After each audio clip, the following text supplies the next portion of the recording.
Okay,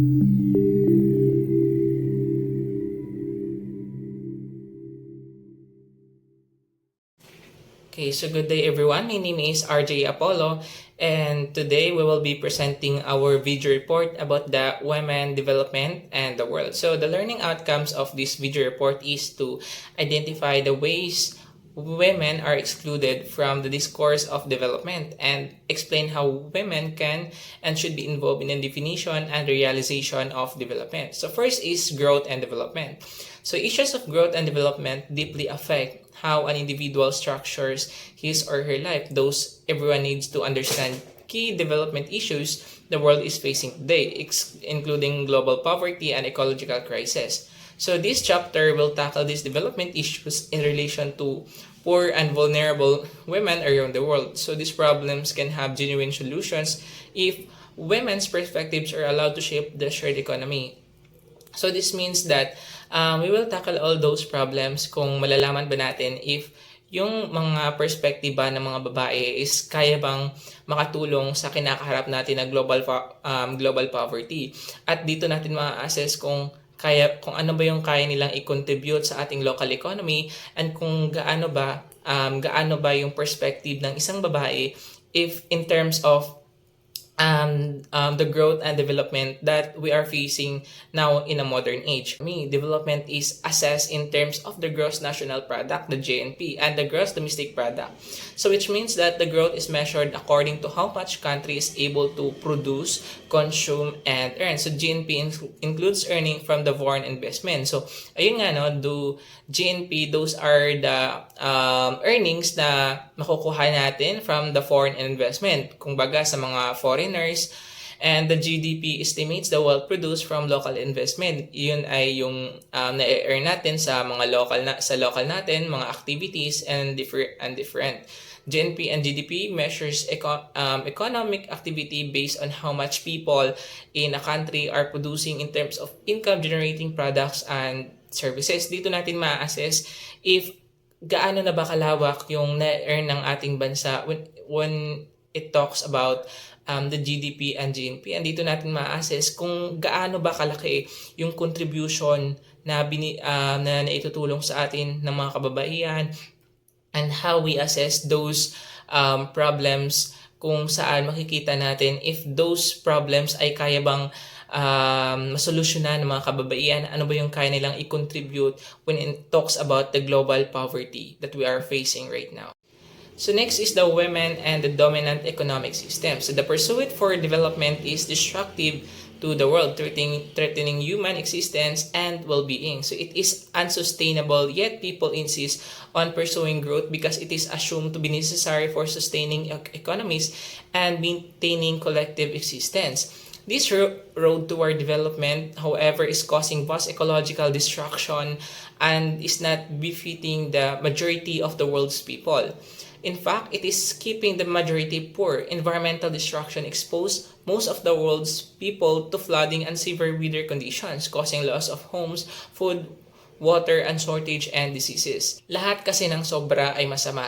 Hindi ibig sabihin na nag-uunlad na yung bansa natin is maganda na ito. Okay na maganda yung epekto nito sa ating bansa, sa ating ekonomiya. But of course, there are reasons, there are disadvantages, meron itong masamang epekto sa atin. And of course, if we talk about masamang epekto, those are the things na nangyayari ngayon sa bansa natin na kung saan umuunlad yung bansa natin. And those are mga pagguho ng lupa, mga pagbaha, tagutom, or different kinds of phenomena.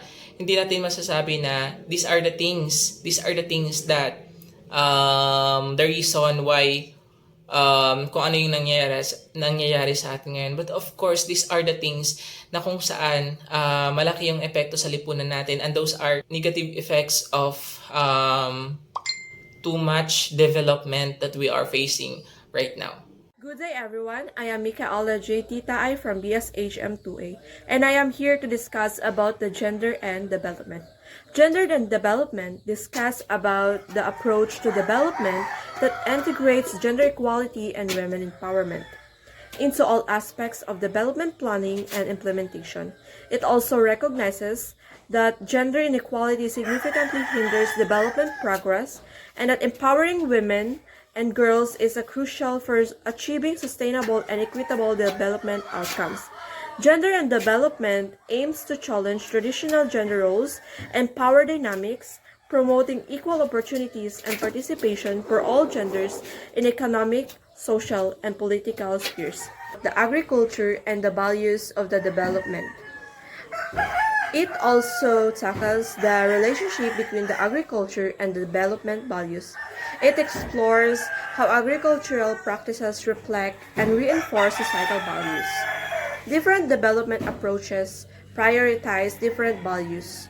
For example, a profit-driven approach might emphasize maximizing yield and efficiency, potentially at the expense of environmental sustainability or social equity. Alternatively, a sustainable development approach would integrate environmental protection, social justice, and economic viability into agricultural practices. Essentially, the way we produce and consume food reflects our broader societal values and priorities. One of the examples of agriculture and values of the development is the community-supported agriculture, where consumers buy shares in a local farms, harvest, ensuring a direct connection between producers and consumers. Good day everyone, my name is Yasami Solveta, BSHM 2A, and I will be tackling how women feed the world. The significant role women play in maintaining biodiversity, particularly in small farms across Africa and Asia. Here is the breakdown of key arguments. First, women as biodiversity keepers. The passage highlights women's crucial role in preserving biodiversity worldwide. They are described as keepers of biodiversity. Second, small-scale farming. The focus is on small farm and backyard gardens where women cultivate a wide variety of plant species. Next, species diversity. The text cites specific example of the number of plant species cultivated in different regions. Next, purpose of cultivation. These plants are usually for various purposes, including food, fodder, and medicine. Lastly, linked to biodiversity preservation. The preservation of plant species in these countries is directly tied to the practice of women in these communities. And for the woman in relation to develop, the critique is traditional developed approaches and advocates for a more empowering model for women. Here is the breakdown of key arguments. Critique of existing development models. Patriarchal values development model are criticized for overlooking women's vital roles, especially peasant women. Next, masculine values current approach emphasize aggressive masculine values ignoring women's perspective. Next, exclusion from decision. Women are excluded from decision making, and current solution often create deficiency rather than empowerment. Dominant economic system. Existing system like the World Bank hinder genuine empowerment by promoting a dominant economic system. Hi everyone, I'm A.M.L and I will be discuss the pro-women perspective on development. So the first is the impact of economic development on women. Economic system focus on growth and accumulation harm women more than others. Shiva argues that such systems are anti-women and anti-environment, as they prioritize technological and manpower-driven transformation of nature for profit. So the next is Western development in nature. Western development views raw nature as a waste, turning it into commodities for wealth accumulation, like forests cleared for woods, water used for irrigation or battle. This process, called destructive development, exhausts natural resources, leaving women to work harder due to the depletion of their environment. The next is role of women in preserving the environment. Rural women care for their families, communities, and environments, but their work is undervalued. They maintain sustainable practices, preserve traditional knowledge, and play key roles in environmental health, but they are seen as underdeveloped by the dominant economic system. The next is reimagining development with women's voices. Development should go beyond Western models of growth. Women of all cultures should be included in reshaping the economic system to define prosperity and well-being more sustainable ways.